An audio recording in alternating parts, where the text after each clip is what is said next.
Lo ngapain sih dukung Palestina segala? Percuma, dukungan lo nggak ngaruh apa-apa. Ngapain lo donasi ke negara Palestina? Indonesia masih banyak yang miskin. Lo lihat itu. Lo nggak tahu kan di balik Hamas siapa? Jadi nggak usahlah keluar-keluar free Palestina segala kalau nggak tahu apa-apa. Ingat ya, Palestina merdeka, kiamat terjadi. Lo udah siap kalau kiamat terjadi? Sekarang lo dengerin ini. Walau dukungan gua ke Palestina lo anggap kecil, setidaknya Allah tahu gua berada di posisi yang mana. Kelak di akhirat nanti ketika Allah bertanya, kamu di mana? Ketika saudara muslimmu dibantai, dilecehkan, dibombardir. Aku jawab, aku bersama mereka ya Allah dengan doa yang tak hentinya untuk Palestina merdeka. Postingan-postingan media sosial bertuliskan Free Palestine, donasi demi donasi untuk Palestina agar bisa bertahan hidup di tengah konflik. Sekecil apapun tindakanku ini ya Allah, aku berada bersama mereka, mendukung Palestina merdeka. Layaknya kisah burung pipit dan Nabi Ibrahim. Ketika itu Nabi Ibrahim dibakar hidup-hidup oleh Raja Namrud karena membawa ajaran tauhid. Burung pipit sibuk bolak-balik membawa air dari danau untuk memadamkan api. Melihat itu, sang gagak bertanya, apa yang kau lakukan wahai burung pipit? Apa engkau yakin akan memadamkan api sebesar itu? Kau hanya melakukan hal yang sia-sia. Kau hanya mempersulit dirimu wahai burung pipit. Ya, aku tahu air yang aku bawa ini tidak dapat memadamkan api tersebut. Tapi setidaknya aku punya alasan di hadapan Allah. Kelak di posisi siapa aku berdiri. Aku ingin punya andil setidaknya dengan menunjukkan siapa yang aku bela.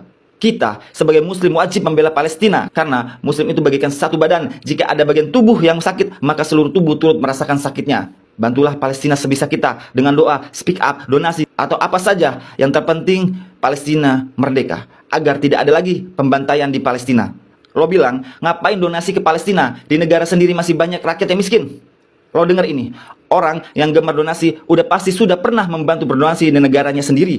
Sekarang gue tanya sama lo, apa lo pernah donasi ratusan juta setiap bulan? Hingga 400 juta setiap bulannya? Ustadz Abdul Somad berdonasi ratusan juta setiap bulannya untuk negaranya sendiri. Lagian, cukup jadi manusia yang punya hati, maka kau akan tahu betapa kejamnya Zionis itu. Jadi, orang yang gemar donasi untuk negara lain sudah pasti dia pernah berdonasi di negaranya sendiri. Bahkan ratusan juta. Lo denger itu?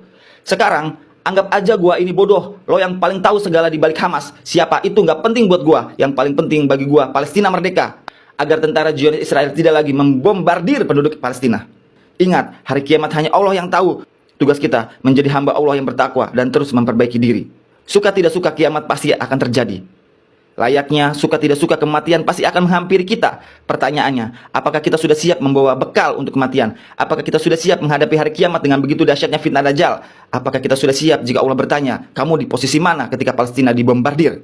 Di zaman Nabi Muhammad SAW, kaum muslim terbagi tiga. Ada yang ikut berperang bersama Rasulullah. Ada yang ikut membantu dengan hartanya, dengan pembekalan perang dan doanya. Ada juga kaum munafik, gak ikut berperang, gak ikut berdonasi, gak ikut berdoa, malah sibuk memecah belah sesama muslim dan berdusta. Sekarang, dari ketiga itu, lo berada di posisi yang mana?